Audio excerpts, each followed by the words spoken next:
Hello students, hello everyone, welcome to all of you. My name is Harshavardhan Shah and I am a chemistry faculty. Today I have come up with a small and very interesting topic of chemistry and the name of topic is electrochemistry. ठीक है, आज हम electrochemical cell के बारे में discuss करेंगे.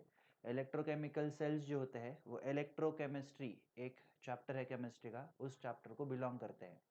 So we would like to understand something about electrochemistry and in particular about electrochemical cell.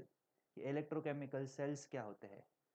Before we start the actual understanding of concept, हमें पहले ये जानना है कि electrochemical cell का application क्या है, उसका कहाँ पे इस्तेमाल होता है, उसका यूज़ क्या है. तो जो electrochemical cells होते हैं इसके मेनली दो मेन एप्लीकेशंस है. इसके दो मेन एप्लीकेशंस है जिसके बेसिस पर इलेक्ट्रोकेमिकल सेल्स को क्लासिफाई भी किया जाता है. तो electrochemical cells are mainly of two types. The number one is electrolytic cell and the second one is galvanic cell. What is a electrolytic cell? Electrolytic cell एक ऐसा device है, it is a device जो chemical energy of जो reaction होती है और जो electrical energy होता है इन दोनों को रिलेट करता है. इलेक्ट्रोकेमिकल सेल्स ही ऐसे सेल्स होते हैं जो केमिकल एनर्जी और इलेक्ट्रिकल एनर्जी को इंटर रिलेट करते हैं. इलेक्ट्रोलिटिक सेल एक ऐसा डिवाइस है जो इलेक्ट्रिकल एनर्जी को केमिकल एनर्जी में कन्वर्ट करता है. A device which converts electrical energy into chemical energy, that device is called electrolytic cell. Galvanic cell उसका exactly उल्टा करता है. ये क्या करता है? ये एक ऐसा डिवाइस है जो केमिकल एनर्जी को इलेक्ट्रिकल एनर्जी में कन्वर्ट कर देता है. तो इलेक्ट्रोकेमिकल सेल्स क्या है? What are electrochemical cells? Electrochemical cells एक ऐसे डिवाइसेस है, एक ऐसे इंस्ट्रूमेंट्स है जो केमिकल एनर्जी और इलेक्ट्रिकल एनर्जी इन दोनों का इंटर कन्वर्जेंस करते हैं. क्या करते हैं? इन दोनों का इंटर कन्वर्जेंस करते हैं. अगर इलेक्ट्रिकल एनर्जी को केमिकल एनर्जी में कन्वर्ट किया जाए तो उसको बोलेंगे इलेक्ट्रोलिटिक सेल. अगर केमिकल एनर्जी को इलेक्ट्रिकल एनर्जी में कन्वर्ट किया जाए तो उसे बोलेंगे galvanic cell. So these two are the types of electrochemical cells. मैं थोड़ी देर पहले बोल रहा था कि हमें सबसे पहले ये जानना है कि इसका एप्लीकेशन क्या है. तो खास करके इलेक्ट्रोलिटिक सेल्स ऐसे सेल्स होंगे या फिर इसका एप्लीकेशन इस प्रकार से होगा कि हमारे पास जो मेटल्स होते हैं जो इम्प्योर फॉर्म में प्रेजेंट होते हैं, जिसकी हम अर्थ क्रस्ट को डिग करके माइनिंग करके बाहर निकालते हैं. जैसे फॉर एग्जांपल हो गया कॉपर. ठीक है, कॉपर जो होता है वो कॉपर ब्लेंड करके ओर होती है उससे माइनिंग करके बाहर निकाला जाता है. उसको बहुत सारे प्रोसेसेस करके एक्सट्रैक्ट करते हैं. बट फाइनली इतना सब कुछ एक्सट्रैक्शन करने के बाद भी वो इम्प्योर फॉर्म में ही होता है. उसको फाइनली हमें करनी पड़ती है रिफाइनिंग. तो refining of a metal like copper और any other metal can be very easily done by a electrolytic process in electrolytical cell. Electrolytic cell एक ऐसा डिवाइस होगा जिसके अंदर वो प्रोसेस, रिफाइनिंग की प्रोसेस की जाएगी. ठीक है. सिमिलरली सिमिलरली गैल्वानिक सेल क्या होते हैं? गैल्वानिक सेल का तो उससे भी ज्यादा एप्लीकेशन है. गैल्वानिक सेल ऐसे सेल्स होते हैं जो इलेक्ट्रिक करंट को प्रोड्यूस करते हैं, इलेक्ट्रिकल एनर्जी को प्रोड्यूस करते हैं. तो हमारे आजू बाजू जितने भी सेल, जितने भी बैटरीज, जैसे हम अपने क्लॉक में इस्तेमाल करते हैं सेल का इस्तेमाल होता है, हमारी कार्स में बैटरी का इस्तेमाल होता है, वो सारी चीजें एक्चुअली गैल्वानिक सेल ही है. वो सारी चीजें एक्चुअली गैल्वानिक सेल ही है. तो गैल्वानिक सेल का एक बहुत वाइड रेंज ऑफ एप्लीकेशन है. इलेक्ट्रोलिटिक सेल्स का भी बहुत ज़्यादा एप्लीकेशन है. मैं अभी थोड़ी देर पहले बोल रहा था हम मेटल की रिफाइनिंग में इस्तेमाल कर सकते हैं. इसके अलावा हम इलेक्ट्रोलिटिक सेल्स को और एक जगह पर इस्तेमाल कर सकते हैं, वो है इलेक्ट्रोप्लेटिंग ऑफ मेटल्स. जैसे आपने सुना होगा कि कोई प्रीशियस मेटल्स हो सकते हैं, जैसे हो गया गोल्ड, जैसे हो गया प्लैटिनम, या फिर कुछ केसेस में सिल्वर भी होता है, कुछ केसेस में कॉपर भी हो सकता है. इन सारे मेटल्स का किया जाता है इलेक्ट्रोप्लेटिंग. किसी एक मेटल के ऊपर इसकी क्या करवाई जाती है? इलेक्ट्रोप्लेटिंग. ये सभी चीजें हमने सुन के रखी है, पर ये होता कैसे है? How are this things achieved? These are achieved using electrolytic cell. तो ये जो टॉपिक है आज का, इलेक्ट्रोकेमिकल सेल या फिर आप इलेक्ट्रोकेमिस्ट्री भी बोल सकते हैं, is a very interesting topic and it has so many applications. Therefore we will try to understand something about this in today's class. ठीक है. तो हमने सबसे पहले इलेक्ट्रोकेमिकल सेल्स के दो टाइप्स है इसके बारे में बात किया है. इलेक्ट्रोलिटिक सेल क्या होता है, गैल्वानिक सेल क्या होता है. Now we would like to discuss in detail about electrolytic cell. What are electrolytic cells? तो इलेक्ट्रोलाइटिक सेल के बारे में मैंने आपको थोड़ी देर पहले बोला था। अब की बार हम एक एग्जाम्पल की मदद से इस सेल को अंडरस्टैंड करने की कोशिश करेंगे। तो we are taking example of electrolysis of molten NaCl। Electrolysis of molten NaCl। तो what is molten NaCl? Molten NaCl का मतलब होता है कि आपने NaCl को मेल्ट कर दिया है। आपने NaCl को क्या कर दिया है? मेल्ट कर दिया है, लिक्विड स्टेट में आ चुका है। NaCl कौन से स्टेट में? लिक्विड स्टेट में। पहले तो इस सेल का कंस्ट्रक्शन समझिए। आपके पास एक बीकर होता है, आपके पास एक बीकर होता है जिसके अंदर हमने लिया है मोल्टन NaCl, जिसके अंदर हमने लिया है मोल्टन NaCl। ये मोल्टन NaCl क्या करता है? अपने आप को ब्रेक कर देता है Na plus and Cl minus में। It gets dissociated into Na plus and Cl minus. Now apart from this there are two rods present in this particular beaker. यहाँ पर दो रॉड्स है। ये दोनों के दोनों रॉड प्लैटिनम से बने होते हैं। ठीक है, ये दोनों के दोनों रॉड किससे बने हैं? प्लैटिनम मेटल से बने होते हैं। ठीक है, इन दोनों रॉड्स को हमने एक्सटर्नली बैटरी से कनेक्ट किया है। This is the external device, this is the external device और you can say a source which is required to carry out this process.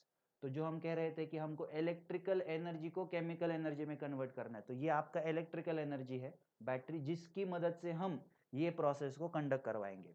तो होगा क्या? जैसी ये बैटरी, इसका ये पॉजिटिव टर्मिनल है, इसका ये नेगेटिव टर्मिनल है, जैसे ही इसको कनेक्ट हो जाएगी तो ऑटोमेटिकली बैटरी का पॉजिटिव टर्मिनल जिस रॉड से कनेक्टेड है वो भी पॉजिटिव बन जाएगा, और जिस रॉड से नेगेटिव टर्मिनल कनेक्टेड है वो नेगेटिव बन जाएगा।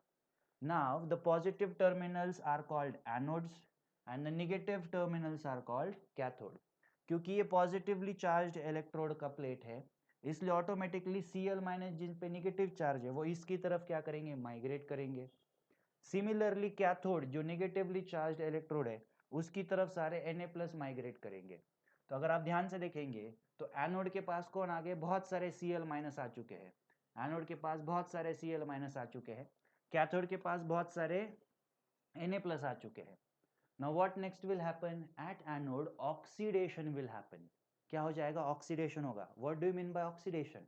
ऑक्सीडेशन का मतलब है क्लोरीन अपना जो एक इलेक्ट्रॉन, एक्स्ट्रा इलेक्ट्रॉन है, वो लूज कर देगा, वो इलेक्ट्रॉन क्या कर देगा? लूज कर देगा, और क्लोरीन क्लोरीन गैस में कन्वर्ट हो जाएगा। ऐसे दो क्लोरीन यहाँ पर लिए गए हैं, 2Cl minus will get converted into Cl2 by loss of 2 electrons. These 2 electrons which are released at anode will travel with the help of battery from anode to cathode. Battery ने क्या कर दिया? Electrons को anode से cathode की तरफ transport कर दिया। अब ये इलेक्ट्रॉन आ चुके हैं कैथोड के पास, ये इलेक्ट्रॉन आ चुके हैं कैथोड के पास। कैथोड के पास Na प्लस भी है, Na प्लस ने इन इलेक्ट्रॉन्स को गेन कर दिया, बन गया Na।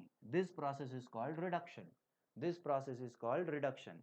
अगर हमने इन दोनों को ऐड कर दिया, अगर हमने इन दो हाफ सेल्स को ऐड कर दिया तो हमको नेट रिएक्शन मिलेगी, NaCl will get converted into Na and Cl2। ये एक प्रोसेस है, ये केमिकल रिएक्शन है जो अपने आप नहीं हो सकती थी, ये अपने आप नहीं हो सकती थी, ये एक नॉन स्पॉन्टेनियस रिएक्शन है जिसको हमें करवाना पड़ा। How did we perform that? We perform that using a external source which in this case is a electrical energy, जो बैटरी के फॉर्म में यहाँ पर प्रेजेंट है, जिसने ये प्रोसेस को कंडक्ट करवाया। ठीक है, so this was electrolytic cell with an example of electrolysis of molten NaCl, electrolysis of molten NaCl. Now next we would like to understand something about galvanic cell. Let us try to understand something about galvanic cell. अब ये जो galvanic cell होता है इसके बारे में सबसे first चीज तो हमने ये समझ के लिया है कि galvanic cell एक ऐसा डिवाइस है जो केमिकल एनर्जी को इलेक्ट्रिकल एनर्जी में कन्वर्ट करेगा। मतलब यहाँ पर एक ऐसी केमिकल रिएक्शन हो रही है जो स्पॉन्टेनियस है। स्पॉन्टेनियस का मतलब जो खुद ब खुद होगी, और उस रिएक्शन का स्पॉन्टेनिटी का मदद लेके हम केमिकल एनर्जी को इलेक्ट्रिकल एनर्जी में कन्वर्ट कर रहे हैं। तो now let us try to understand how this device is made, इसका कंस्ट्रक्शन क्या होता है। तो वो समझने के लिए हम इसका सबसे बेस्ट एग्जांपल लेंगे, and the best example for galvanic cell is Daniell cell. तो let us understand what Daniell cell is. Daniell cell को समझते हैं। तो डैनियल सेल में आपके पास दो बीकर्स होते हैं, आपके पास दो बीकर्स है। इलेक्ट्रोलाइटिक सेल में एक ही बीकर होता था, यहाँ पे दो बीकर्स है। दोनों बीकर्स में दो अलग अलग सॉल्यूशंस है, दोनों बीकर्स में दो अलग अलग सॉल्यूशंस है। दोनों बीकर्स में हमने कुछ रॉड को डिप करके रखा है। We have dipped certain rods in this two beakers. इनके अंदर हमने कुछ रॉड को डिप करके रखा है, ठीक है। जैसे इस केस में हमने कॉपर रॉड को डिप किया है और इस केस में हमने जिंक रॉड को डिप करके रखा है। नेक्स्ट, ये जो सॉल्यूशन है यहाँ पर, this solution is made up of aqueous zinc sulphate. ये जो सॉल्यूशन ये किसका है? एक्वस जिंक सल्फेट का है। ये जो सॉल्यूशन है ये एक्वस कॉपर सल्फेट का सॉल्यूशन है, ठीक है। अब नेक्स्ट हम क्या करेंगे, इन दो सेल्स को, इन दो हाफ पार्ट्स को हम कनेक्ट करेंगे इंटरनली। हम कनेक्ट करेंगे इंटरनली ताकि इनके बीच में इलेक्ट्रिकल कनेक्टिविटी मेंटेन हो सके। ये करने का काम होता है सॉल्ट ब्रिज का। सॉल्ट ब्रिज एक ऐसा सिंपल सा डिवाइस है जो दो बीकर्स को इलेक्ट्रिकली कनेक्ट कर देगा, इन दोनों को इलेक्ट्रिकली कनेक्ट कर देगा। Now what is the next part remaining? अब ये बन गया आपका गैल्वानिक सेल, ये बन गया आपका गैल्वानिक सेल। अब इस गैल्वानिक सेल में जो इलेक्ट्रिकल एनर्जी प्रोड्यूस होगी, उस इलेक्ट्रिकल एनर्जी से हम किसी लोड को ड्राइव कर सकते हैं। लोड का क्या मतलब हो सकता है? आप एग्जांपल के तौर पे एक छोटा सा बल्ब ले सकते हैं, छोटे से बल्ब को हम जला सकते हैं, या फिर आप छोटा सा फैन ले सकते हैं, छोटे से फैन को हम घुमा सकते हैं, या फिर एक छोटी सी मोटर ले सकते हैं, उसको हम रन करवा सकते हैं। इसको लोड बोला जाता है। तो सिंपल शब्दों में लोड क्या है? एक ऐसा डिवाइस है, एक ऐसा इंस्ट्रूमेंट है जो इलेक्ट्रिक करंट पे, इलेक्ट्रिकल एनर्जी पे काम करता है।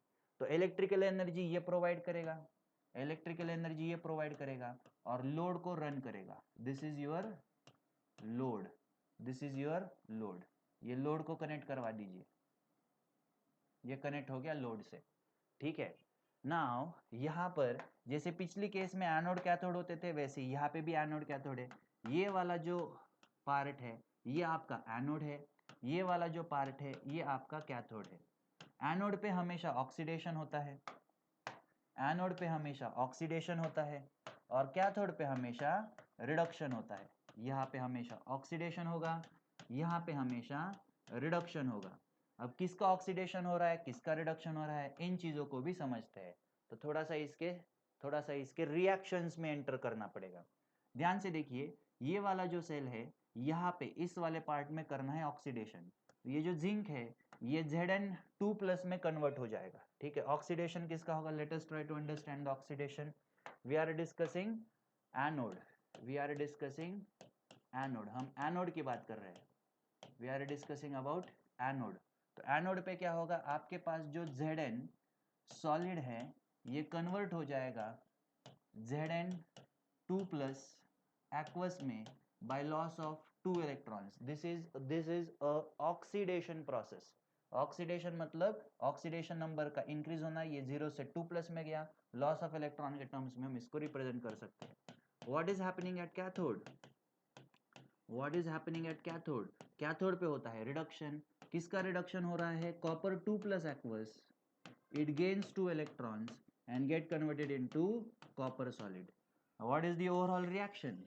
What is the overall reaction? दोनों को ऐड कर दीजिए, आपको ओवरऑल रिएक्शन मिल जाएगी। तो overall reaction in this case, ये 2 इलेक्ट्रॉन कट गए, बाकी चीजें लिख लीजिए। Zinc solid plus copper 2+ aqueous gives Zn2+ aqueous plus copper solid. So this is the reaction occurring into Daniell cell. तो वापस अपने डैनियल सेल पे चलते हैं, तो यहाँ पर हो क्या रहा है? यहाँ पर हो क्या रहा है? ये जो जिंक है वो एंटर कर रहा है सॉल्यूशन में। Zinc is entering into the solution, it is undergoing oxidation. यहाँ पे सॉल्यूशन में जो कॉपर है वो जा रहा है कॉपर इलेक्ट्रोड के पास। यहाँ से जिंक यहाँ एंटर किया, यहाँ से कॉपर यहाँ एंटर किया। This is the working of Daniell cell, this is the working of Daniell cell. अब ये खास चीज कि डैनियल सेल कितना इलेक्ट्रिकल एनर्जी प्रोड्यूस करता है। What is the electrical energy produced in Daniell cell? तो इसके कुछ मैथमेटिकल कैलकुलेशंस भी है, उसके कुछ एस्पेक्ट्स भी है। Right now we don't want to enter into that, but at least उसका पोटेंशियल कितना होता है, इस बैटरी का, इस सेल का पोटेंशियल कितना है। तो डैनियल सेल जो होता है उसका स्टैंडर्ड ईएमएफ जो है वो 1.10 वोल्ट है।